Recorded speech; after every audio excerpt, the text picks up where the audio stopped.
I'm E. Dewey Smith. I'm one of our hope dealers here, and I'm so excited and so thankful that you've tuned in to get a daily dose of hope.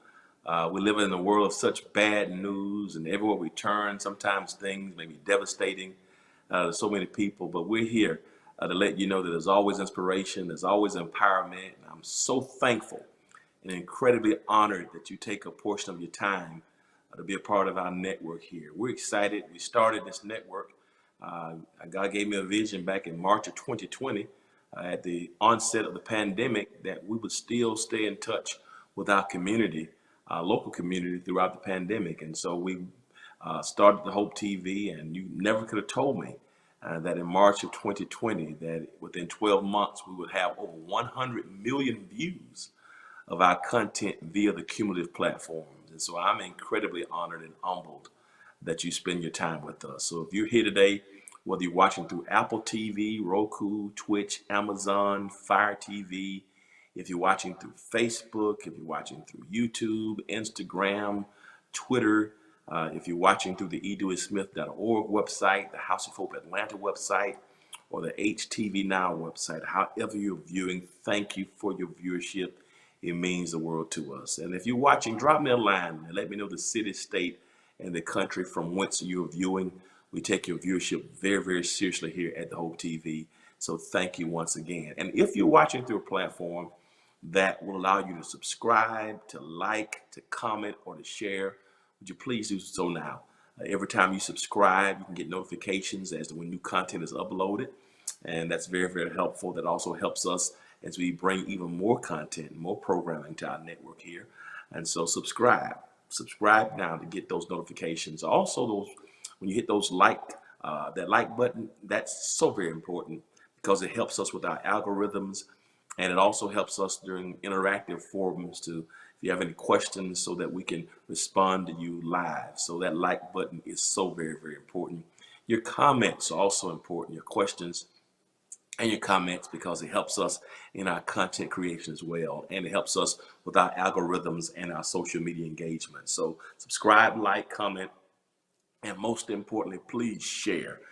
Every time you share, that helps us to really get exponential capability. And we just want the world to know there's hope. You know, we hear so much from CNN and MSNBC and Fox and CBS and ABC and NBC and C-SPAN.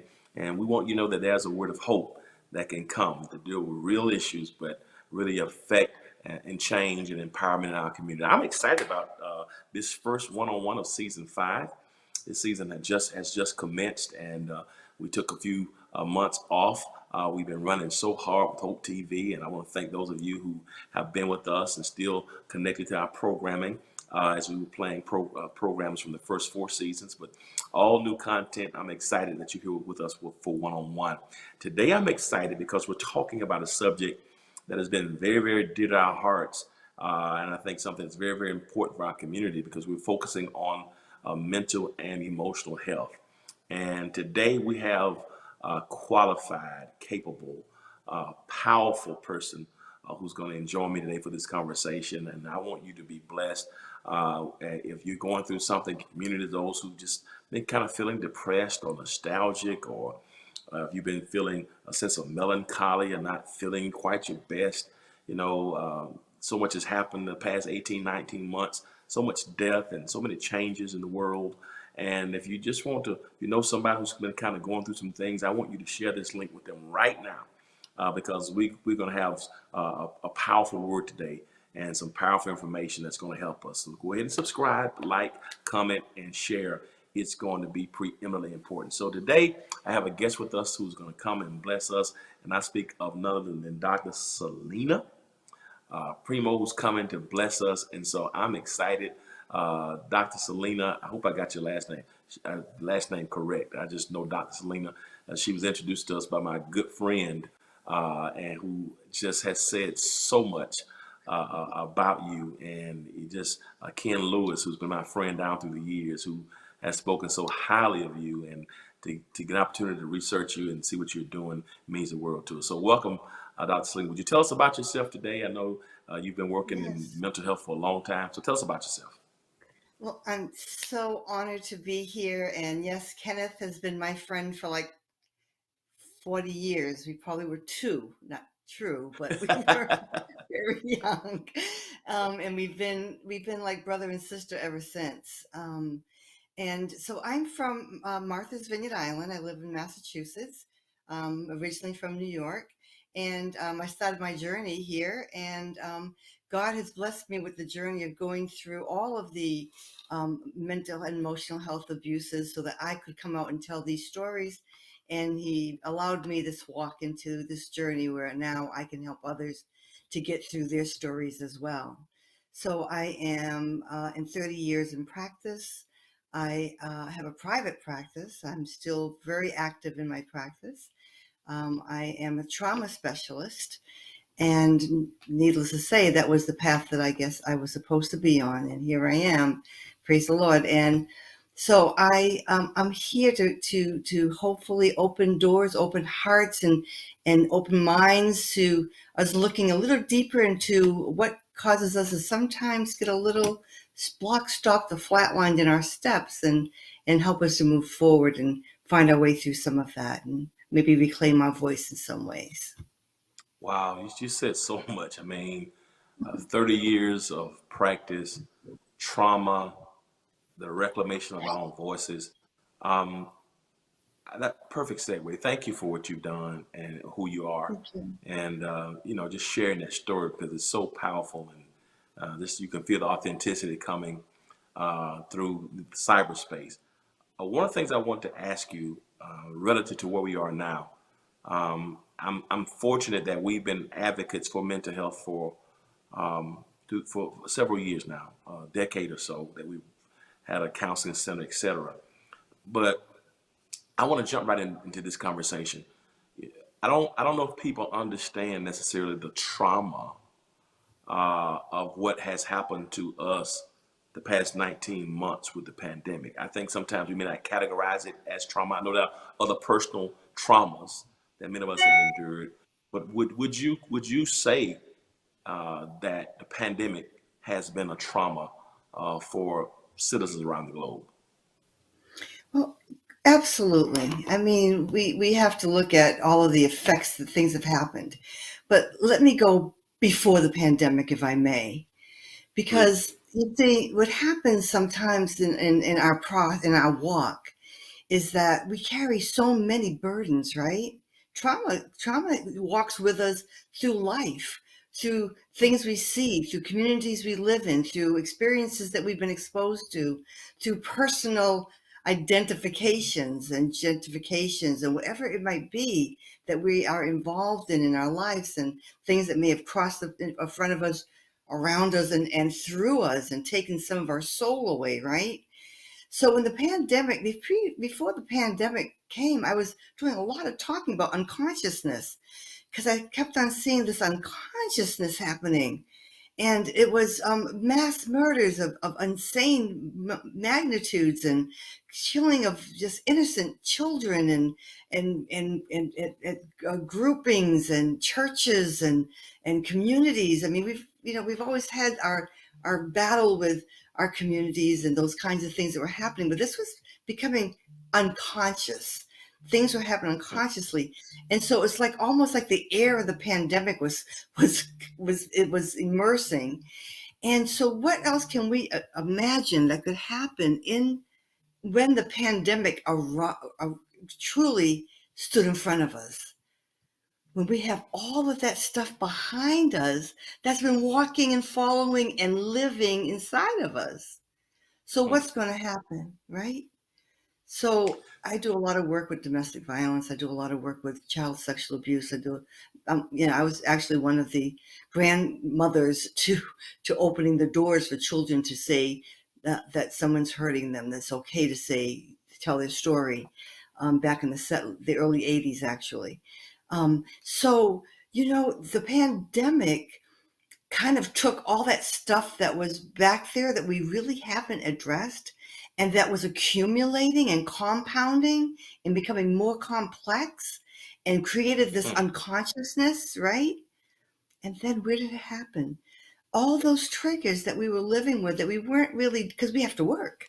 I have to move on to the next thing. I don't have time for this. I got to feed my family. I've got to, get to my next vacation or whatever it might be. So then the pandemic comes and sits in front of us and says, oh, well, hold up. I got another story to tell you that you can create. And here's one to add to your collection. Now, how are you going to Mm. survive this? So let's talk about the word uncertainty. So the pandemic came with the word uncertainty, right? Uncertainty. So now Yes. we're having some decompensations of our communities, right? Our Yes. communities were decompensating. I mean, families were kind of falling apart over these last many years.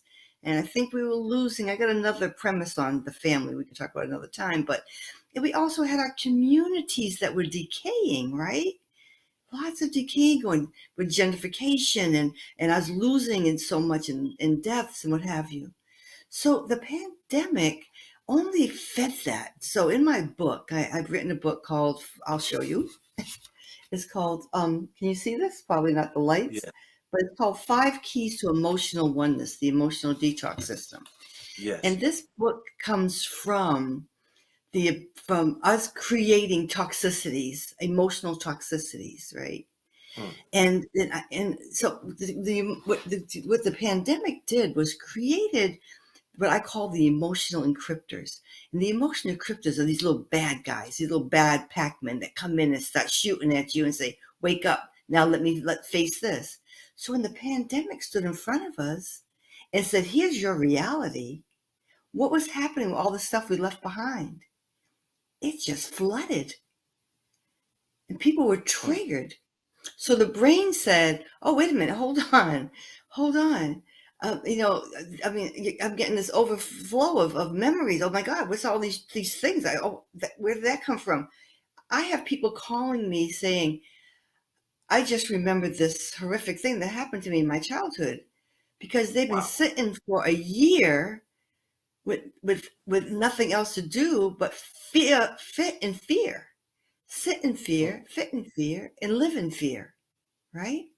So now Mm. all of this stuff is working through what we call the limbic system of the brain, where the amygdala lives. And the amygdala is the boss of our emotions, right? And it has the hippocampus holds all of the memories, but the hippocampus can't always hold them all because sometimes there's so many coming in. So now when the pandemic comes, there's so many coming in, there's so much confusion. In my book, I talk about the fragmentations of these emotions. So now we have fragmentations.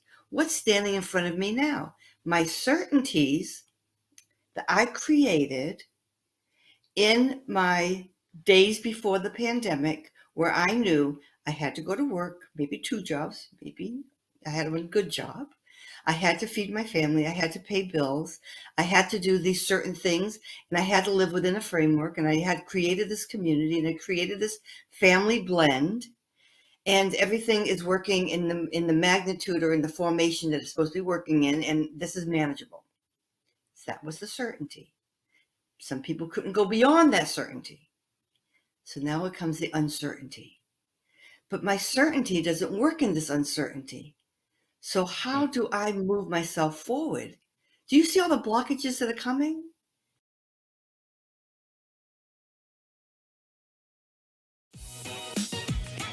What's up, y'all? It's your boy Jermaine Dolly, Mr. Hello Dolly himself, and guess what? You're tuned in to Tea and Worship with my homies, Mignon and Corey. Keep it out, y'all.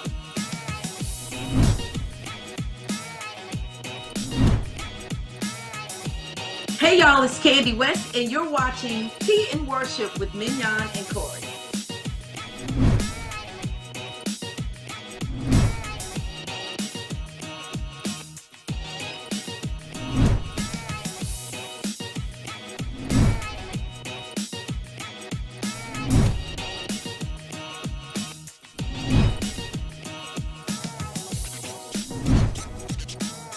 It's your boy James Fortune, and you are watching my favorite news show, Tea and Worship, with my sis Mignon and Corey.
Let me slow down for just 1 second because I want to make sure that we are processing this sequentially. So let's kind of unpack this unconsciousness. I want to ask you this because we got to get to the detox and the book and the certainty, the fragmentation. But I want to deal with that unconsciousness. What do you think, or why? What are the reasons for the unconsciousness? Is this something that's hereditary, something we've just learned to cope with based upon our parents, our environments? What causes that sense of unconsciousness or suppression, or the failure or inability to deal with those realities? What's in that, and how do we avoid the unconsciousness? So I see the unconsciousness, this process of the unconscious as numbing. So we have in our central nervous system, right? We have a hormone called cortisol. So when we get stressed, do we on a normal day have stressors? On a normal Absolutely. day, we all face stressors, right? And again, we have the compilation of all that stuff that's back there comes forward. So when we have a stressor, it brings up our nervous system. It's called the sympathetic nervous system. It brings it up, and we live in this place. Here's the interesting thing, Pastor. When we were children and we were exposed to all of these variations of emotional pieces of things that happened, okay, whatever they might have been, our brain takes in this information. Sometimes our heart and the brain aren't talking together. We'll talk about that another time. So when we're getting those pieces of information, we put them somewhere. We don't say, oh, I'm going to remember this and take a picture of it and deal with that later. No, we suppress it, right? We repress things. And they live inside of us. And those images, they create this survival way that we live in our brain, in terms of how we get from point A to point B, what we have to do, how we, when the stresses come and they trigger it, there goes our system, and it attaches to that survival modality, and it lives there, and it causes, in another part of the brain, it causes this thing called a numbing, right? So we get numbed. We don't want, and so when it gets so bad, the unconscious, and you can't handle it, and you can't cope with things anymore, and things keep on falling apart, you become unconscious, you become disconnected, dissociative. Mm. You split up. Wow. So, in your estimation, the pandemic, the quietness, and the aloneness made the unconscious conscious, perhaps, and we have no way of dealing with it, perhaps. In a very destructive manner. Mm. So what did it feed? What did the pandemic feed? And this is what I call my emotional feeders. So our emotional feeders in my book are things like guilt, shame, blame. Those are the things that really feed the stuff, right? Shame's huge. So whatever you're living with inside of that body, inside of that mind, spirit, when the pandemic came and things were still falling apart, just domestic violence ratings went out the window, right? Yeah. Children were being more abused. There was substance abuse became they were incredibly high. So when things were falling apart because there's no work, there's no movement, we're social beings.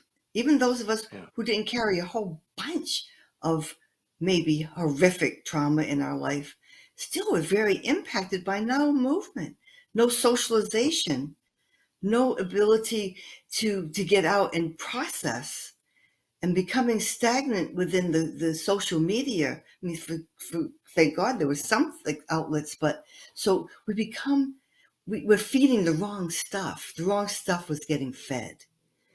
Many of us went the other direction. Many of us said, well, I'm going to take this time. I'm going to build. I'm going to create new things. I call it my re-tempos. I'm going to re-tempo myself, re-rhythm myself. I'm going to recreate. I'm going to redevelop. I'm going to those of us that were able to do that. But those that were already stricken by this dissociative blend of things didn't have the opportunity to probably process through it. And things got worse within it. And they still are pretty bad, aren't they? They're not horrific as they were. But the pandemic has caused a shutting down, I think, of our systems, and maybe kept that stress, that hormone at a pace where it's always on the rise.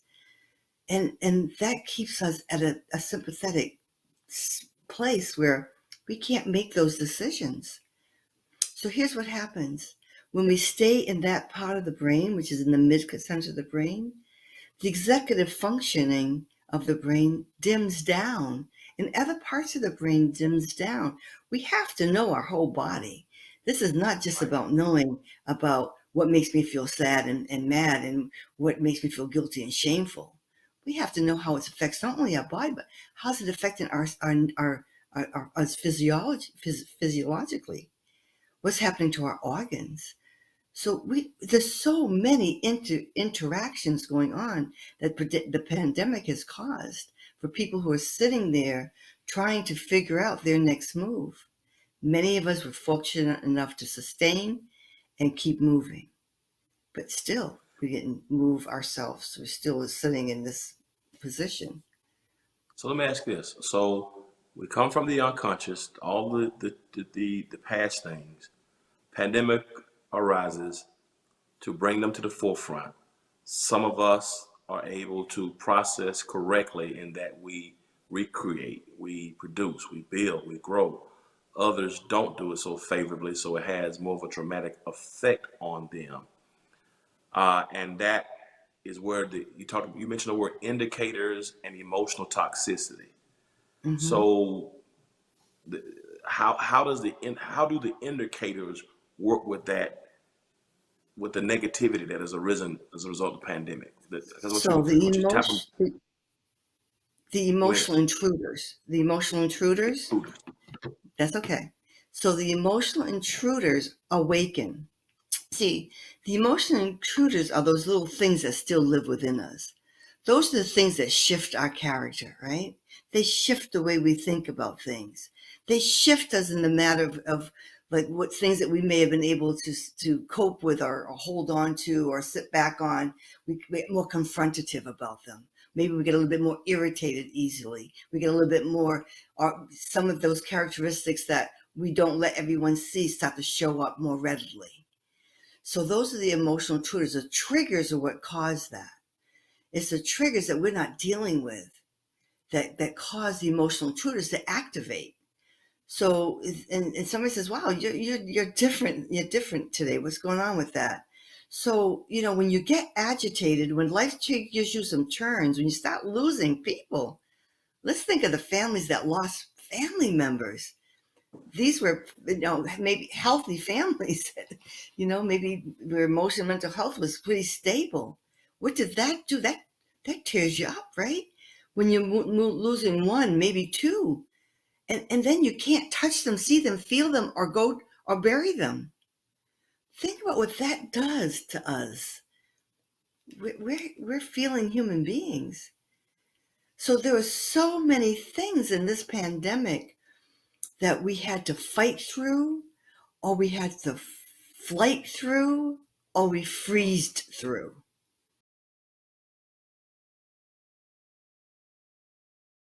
R. Kelly, is he muted? or cancel for you? I'm not canceling TP2.com because that's my joint. I'm not going to be able to do it.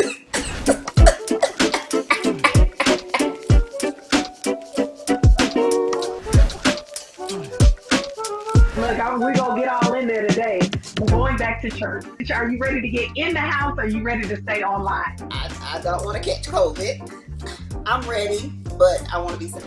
Burnout in 2021, do you feel it? I am going, not trying to get burnt out because I understand how it is. If you die today or tomorrow, your job description is going to be on somebody's Indeed.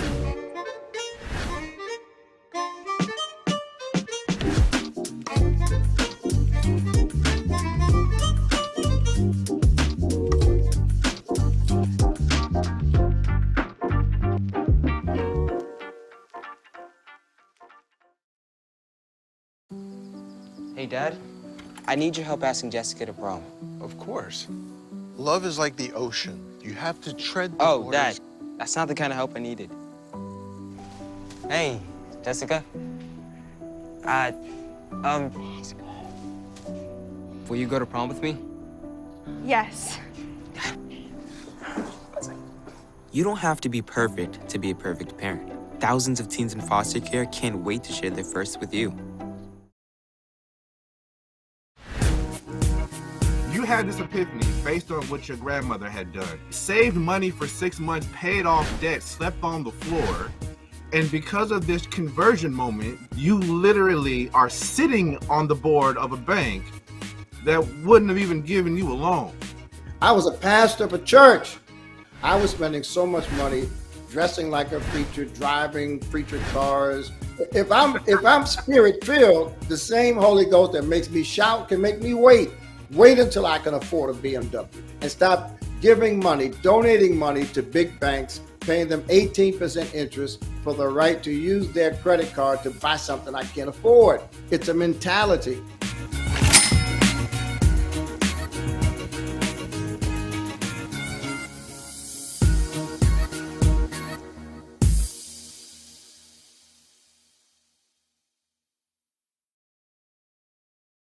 You talked about the emotional toxicity. I think you mentioned the toxicity as well.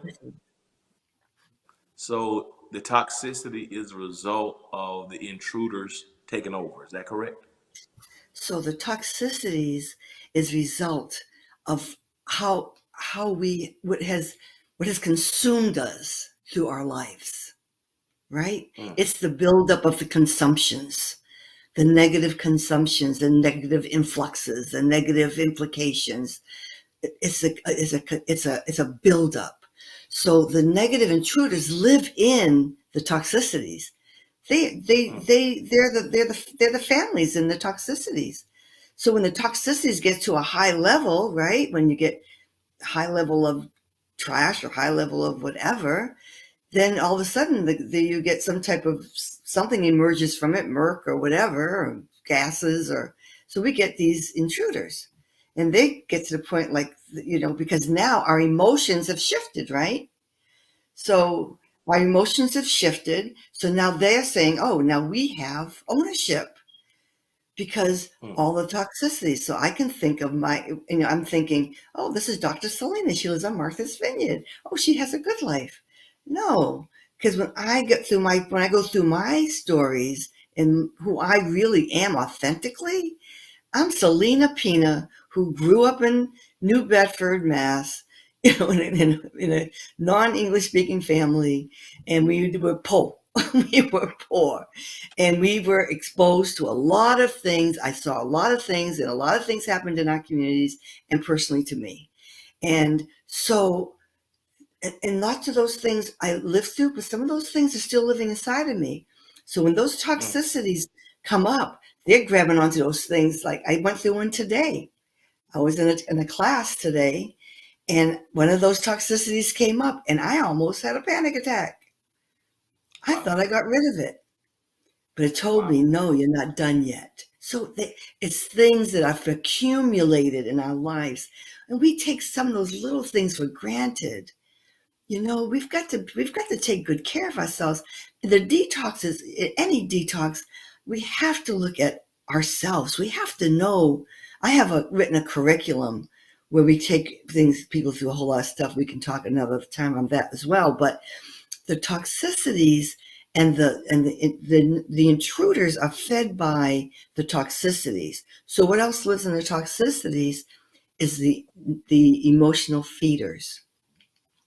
So the emotional feeders is blame, shame, guilt, fault, fear, all of those kinds of emotions, right? They live in those toxicities because shame, because I can think of things that happened in because I lived the life of a victim for maybe 20 good years of my life or more. And I was lost, and I was like on the subway with God, and I'd say, I'm back, I'm here, God, I'm talking to you. And I'd go back down, I'd be like, okay, now you're doing your thing, you come back up. Oh, nope, I'm back, I'm trying to get back up here, right? That's shameful. Because when I was going back down, it was shameful. And that shame doesn't leave all the time, because it kind of reminds you every now and then. You know, your children ask you a question, kind of, how do I answer that? Remind you every now and then. When you go to church and your pastor asks you questions like, how do I, so it lives, the feeders feed the intruders, and they all live in the house of toxicity. Wow. So we got to break out. We have to find a way to be authentic, so when I do my work, I try to get to the core of those toxicities. And we have to look through them, because you have to look inside them, because the realities are inside of them, not on the surface. The surface is all distortions. That's why people dissociate. That's why we have depression. That's why we have anxieties. That's why we have all of those perplexities, right? Those emotional, mental perplexities. And for other reasons as well. But we have to look to them. You go ahead. No, I'm done. I want to make sure that we distinguish between the feeders and the intruders. You said one is shame, guilt, embarrassment. Those are the intruders, right? The intruders, the feeders are shame, fault, blaming. What I didn't tell you is the intruders are blockers, stoppers, and flatliners. Blockers. Hold on Stoppers. 1 second. You just slow down. Slow. Let's go back a couple of things, because I want to make sure this is it's a lot of meat on the bone. I want to make sure that people get it. First, you said we can fight, flight, or freeze. In response to, is that in response to the toxicity? Intruders. Or the intruders? Okay. Fight, flight, or freeze. And go ahead, and the blockers, Okay. the intruders are also what now? Okay, so fight, flight, and freeze is also. So one night I was sleeping, and before I figured out the title for my book, and I had this dream. And this dream was very vivid, and it was about block, stop, and flatline. And so when I awakened, I thought it was the name of my book, but actually it's the meat that runs through my book. So fight, flight, and freeze are the three areas that happen when we get into a state of stress, or a state of anxiety, or a state of something that's like a fear or whatever, right? Block, stop, and flatline. Block, stop, and flatline are just their grown-up names. They're childhood names.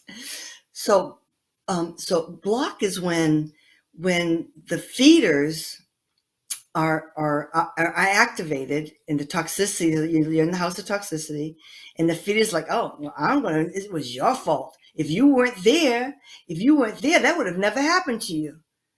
So now you get shame, you get blame, and you get fault, right?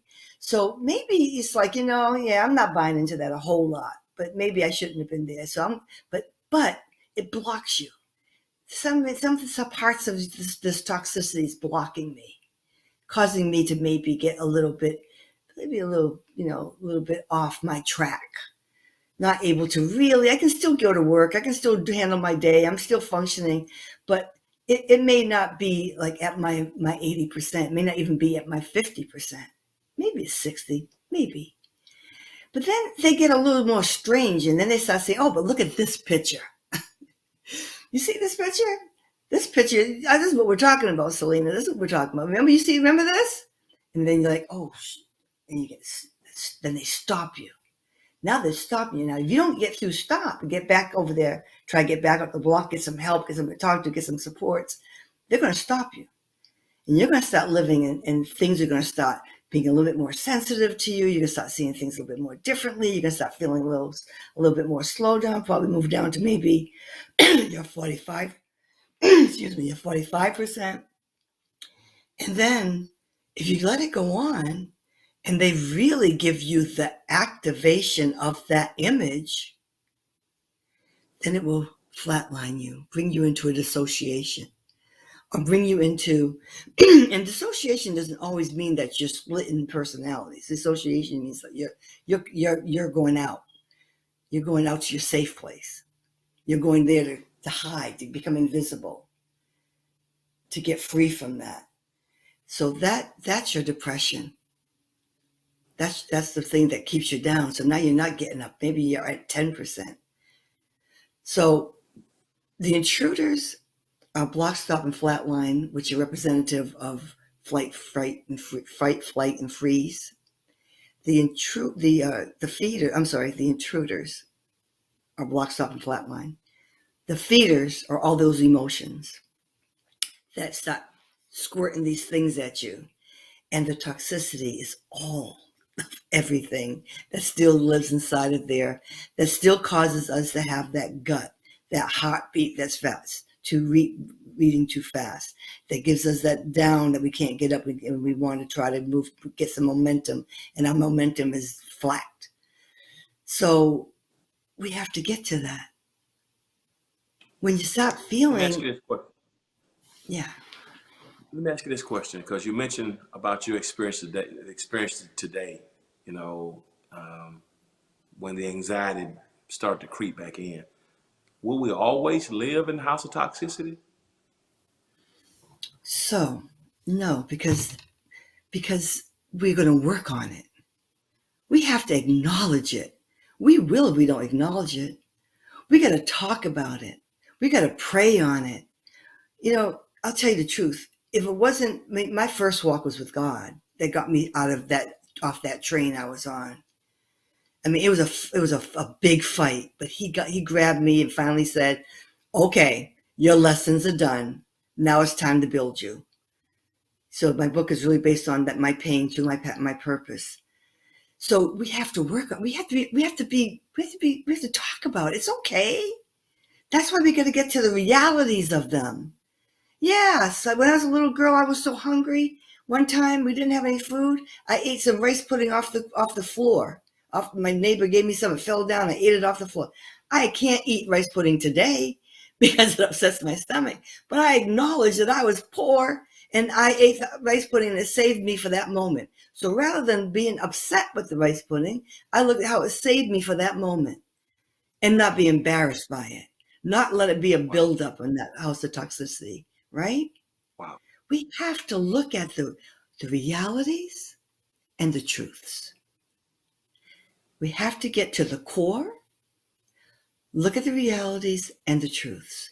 And that comes through different venues, through church, through therapy, through friendship, through family, through supports, depending on what's going on.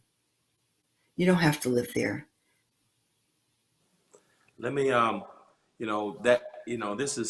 this is so incredibly rich.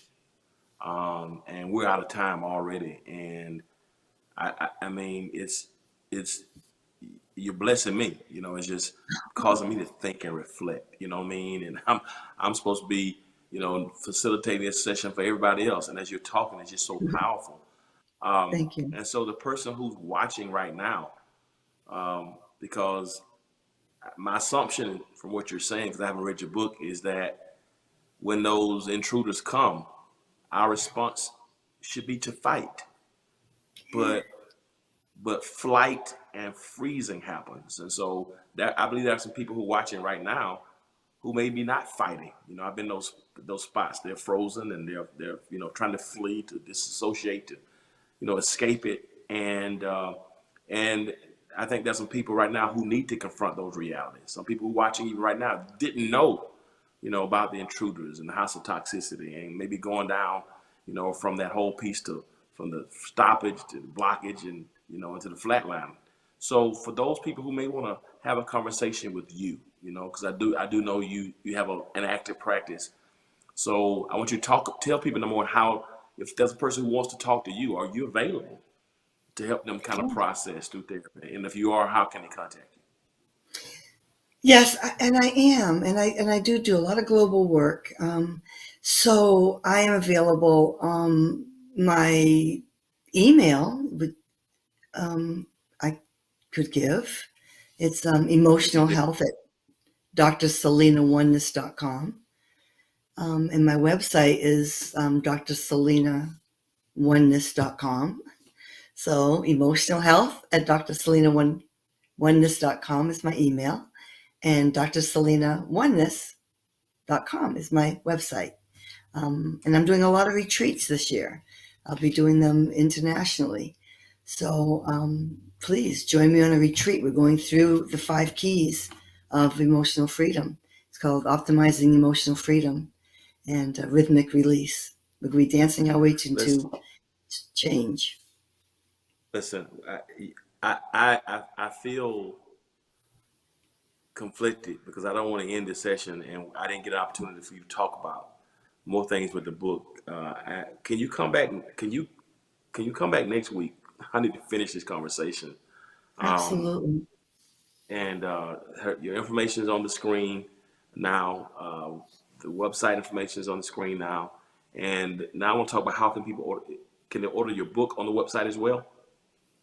They can go right to Amazon.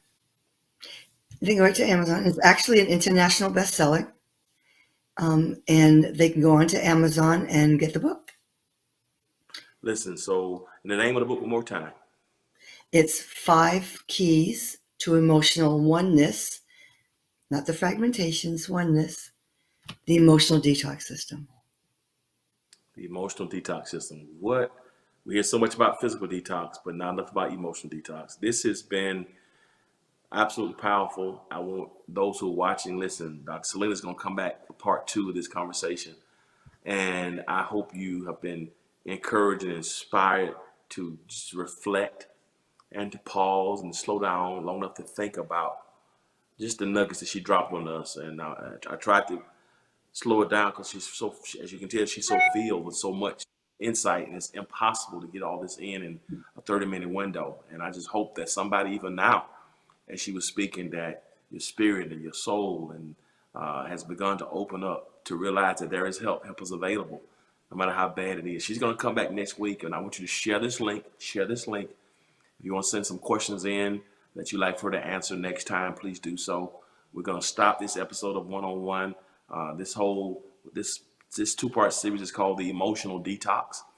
And I want you to tune back in next week. We're going to go further. Dr. Selena is going to be back with us next week. Same time, same place, right here through the Hope TV. So share this link. And I hope that you're blessed and walk in the favor of God. And as John said to Gaius, beloved, I wish above all that you prosper, be in health, even as your soul, your psyche, your mind, your spirit, and your emotions that prosper. So we're going to log off now. This episode of One-on-One with Dr. Selena Shima is going to be back with us next week. We're going to continue this conversation on emotional detox. And always remember this: if you will be good to God, God's going to always be good to you. So take care of yourselves. We'll see you next time for One-on-One as we go to part 2 of the emotional detox. Peace and blessings to each of you. I love you guys.